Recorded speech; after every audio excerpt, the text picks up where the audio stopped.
Welcome back to my channel. Thanks for watching this video. If you're not coming back and this is your first time, you can go ahead and subscribe if you like the channel, and hit the notification button so you can receive more videos. This, you can see where the fiberglass mat is. That was a piece of fiberglass that was put over the floor to patch it, but that wasn't a proper way to do it. But I did have to use tools to actually get that up. So whoever did it, they actually did a decent job, but that's not the proper way to do it. What I'm going to do is I'm going to, I guess you would say, fabricate just the patch panels. I couldn't find a whole GM panel or a panel that was stamped from the GM die. I saw some panels online, look like they've been fabricated by somebody or whatever. So I was like, I'm gonna go ahead and just fabricate me some patches. And I did not find the entire pan. Now that's the way to go, is to replace the entire pan if you can. The front pan, this is on the passenger side. You can see the remnants of fiberglass mat that was put down and put in place with resin. To be honest, it was in pretty well. I had to use a lot of force to get it out, and it came out in one piece. But that was done at some point. I don't know when, but what we're going to do is I'll fabricate a pan and just cut it and make it match these, and just weld it in. Have most of the interior out, so won't have to worry about anything getting in the way. Took the carpet out, taking all this padding out, the jute padding and the rubber sound deadener and all that. And I'll go back with new sound deadener. I'm gonna put my sound deadener straight against the metal and then put the padding on the top. That's how I usually do it. So the way I'm looking at it from this point, I'll cut it. And I always try to cut along an area that has strength. So I might cut it along in here, and then it steps down. It has, basically a dog leg or whatever you want to call it. And so that's spot welded to the outer or the inner rocker. So I'll probably do that in multiple pieces because it's got different shapes to it. So I might do that in multiple pieces and end up just using a sheet metal brake and bending the L and just coming up and welding it to the actual horizontal pan here. I'm going to recreate these ridges.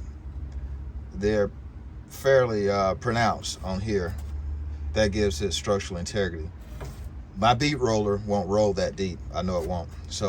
But I'll just roll as deep as I can to try to recreate those. But I don't have to try to match them up to what I'm welding to. So that's the good thing about that.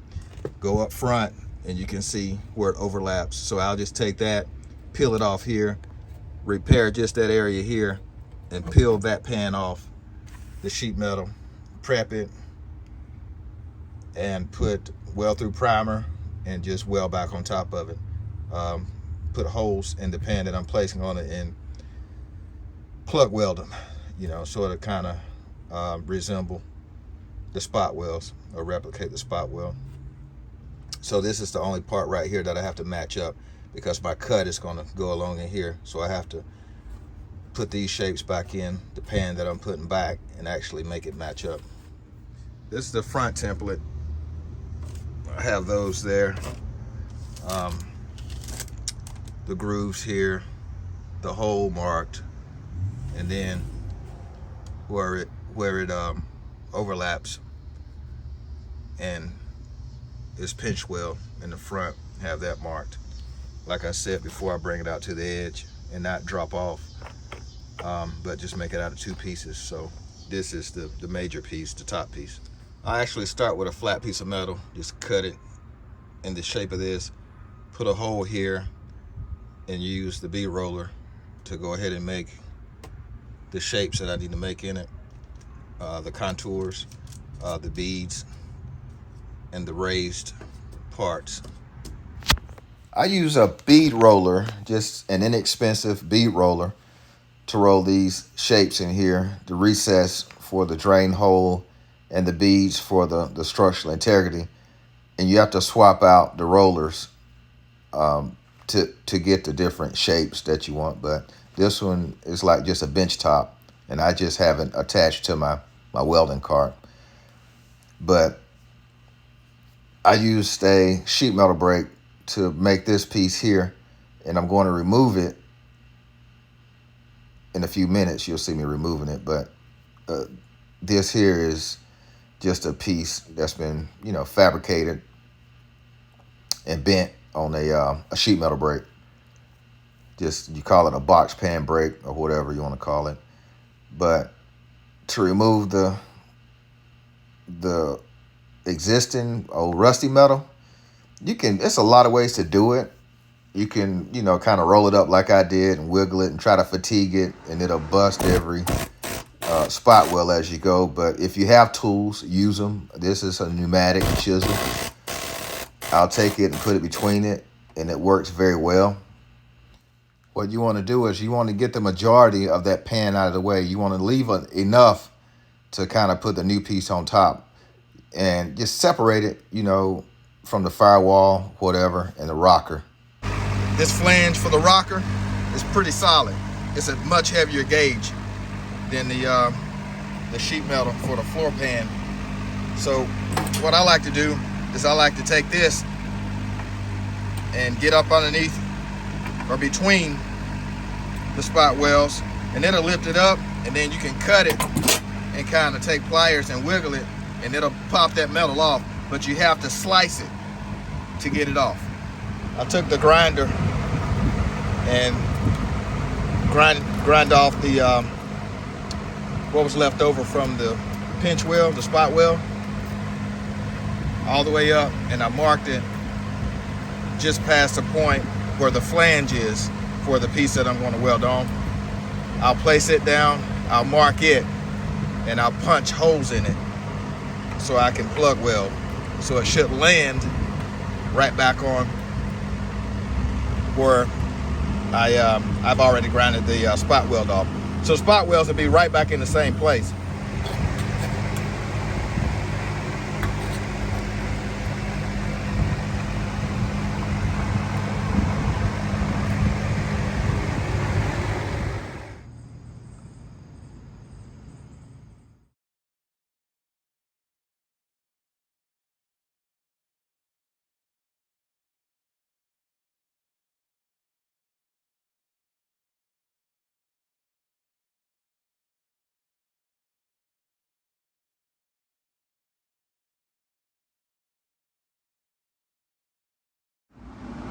So you don't want any space or any gap between when you're trying to weld something together. So even while it's clamped, it's not really tight.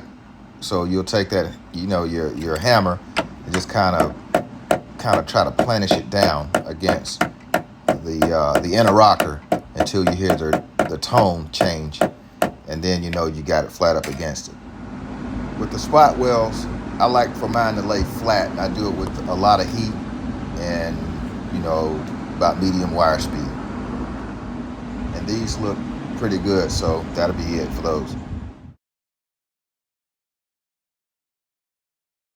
So I have the pan in, and my other piece has already been welded in, so checked it for alignment. It lines up pretty well. I mean, it's not exact as, the factory pan is, but, it's well enough to work with. So we're going to go ahead and try to get it welded to the other piece. We'll start welding along the other piece that I welded in first.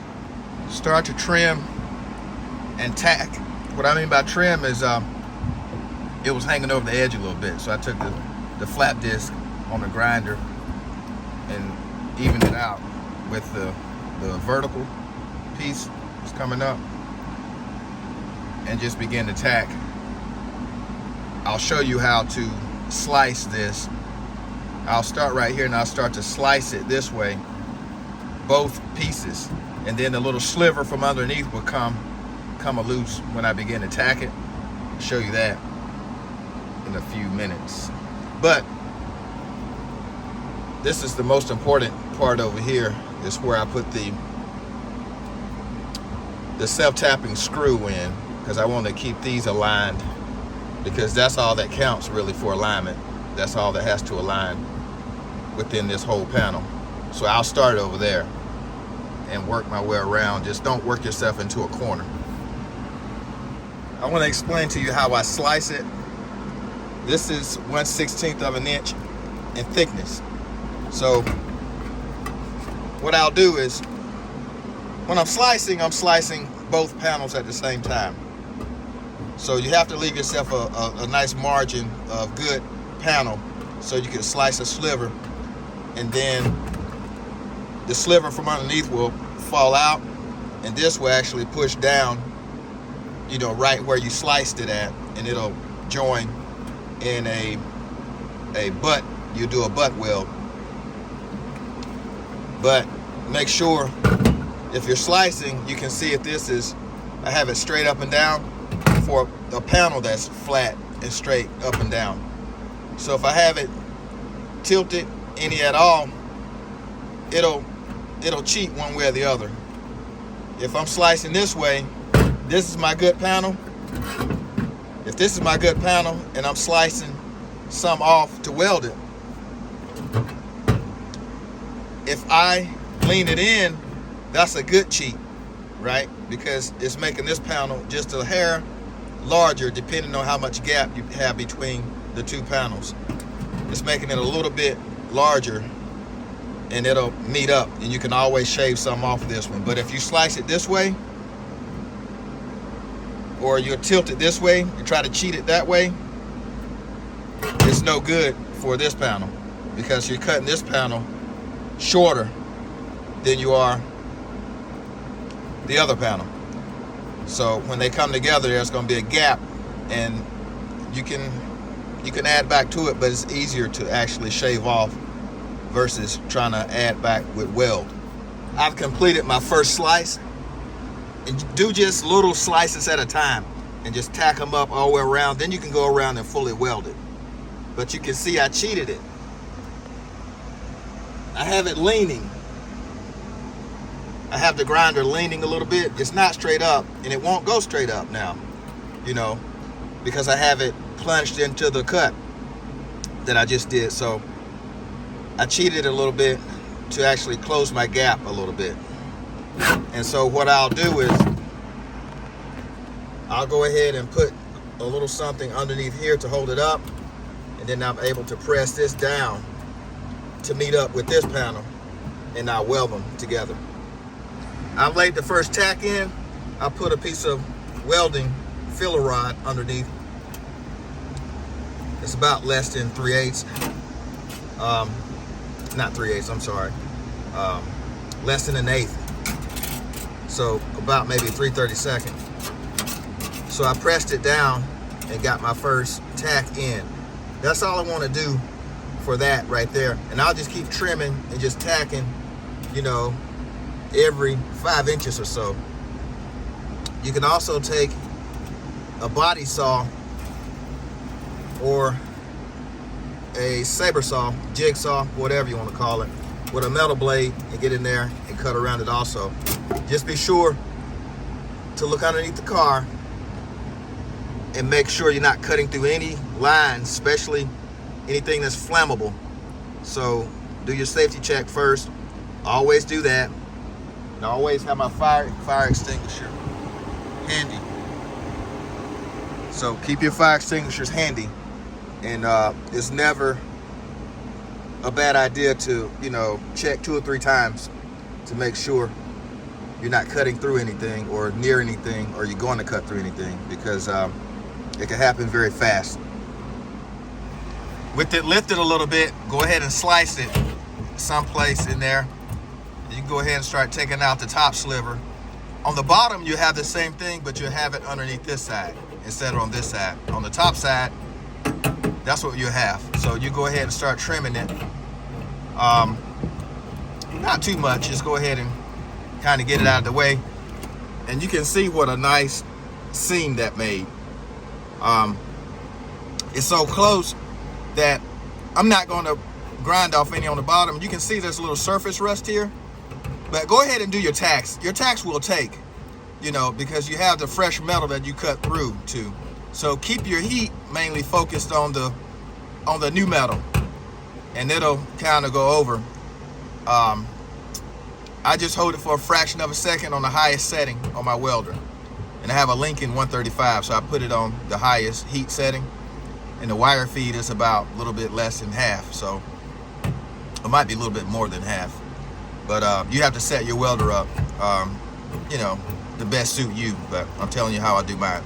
So anyways, just tack it every once in a while, going around. As you slice it, go back and prep this area, so when you do your full seam of weld, you're not going to have any contaminants, and it'll weld better, a lot better, without, you know, the rust and stuff on it. But this is just surface rust, and that'll be prepped or whatever or encapsulated once I fully weld them all, and you know, do the panels. That's surface rust too, from fingerprinting or whatever, that comes out of the pores of your skin.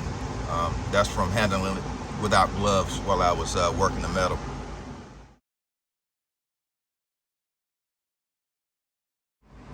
So this is the best example yet of cutting a sliver out. I've already cut it all the way up to here and broke it off by, you know, wiggling it and fatiguing the metal, and broke it there where I didn't want to go all the way to the edge. But you can see that it's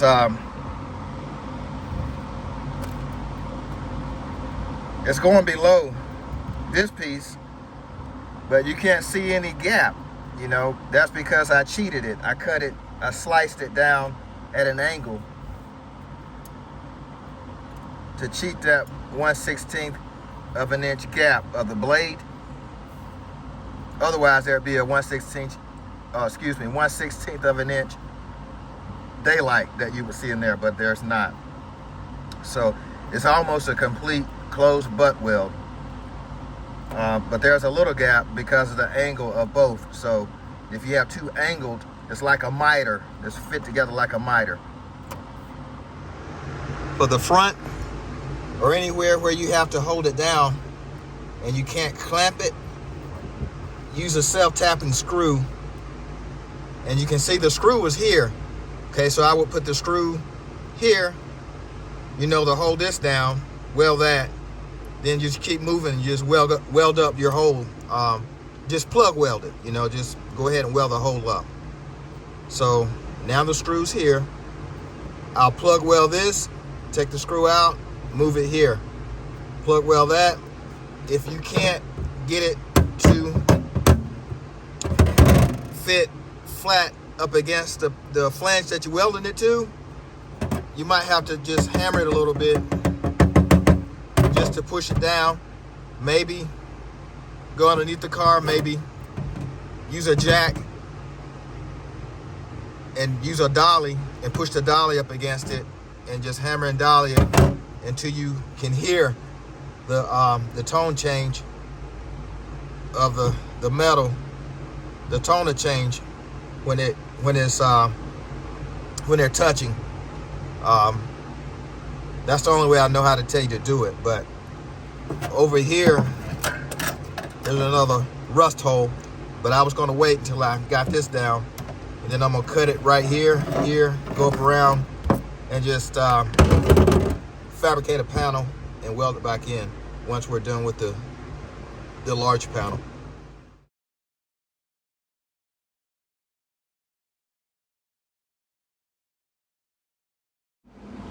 So it's fully tacked in now, and I can check it with my hand, and it's not oil canning. So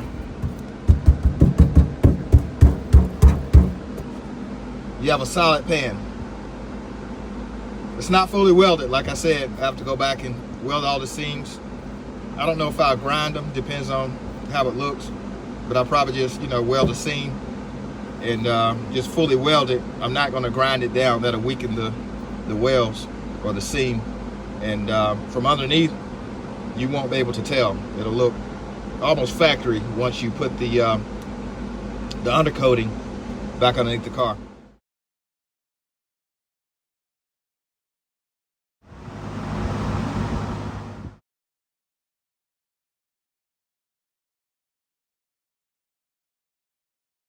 If you feel that you need to, you can go back and flatten the welds out a little bit if you think you need to dress them up a little bit. So that's what I did. Go ahead and prep your bare metal. Even though it's new, fresh metal, it still needs to be prepped with something like some 220, lightly sanded, so it can take the paint over rust or chassis saver or whatever you might use over it. Moving on to the rear pan, you can tell it needs the same treatment too. So I'm just gonna cut it out, cut the major part of it out, and leave enough to overlap and do the same process that I did before. Make sure from underneath that, like I said before, you protect, you know, whatever lines or whatever, so you don't cut through them. Now that it's all cut out, I'll go ahead and fabricate the replacement panel, making it larger than the panel that we cut out. Repeat the same process as I did on the front pan on the rest of the car, wherever you need to do the repair at, and you should be okay. And this is what your end result should look like. You'll be able to coat the bottom, and you shouldn't be able to tell where the factory panels come together. Use some seam sealer and smear it with a paintbrush, just like they did from the factory. You can use direct to metal seam sealer, or, you know, put a little paint on it and then use your seam sealer.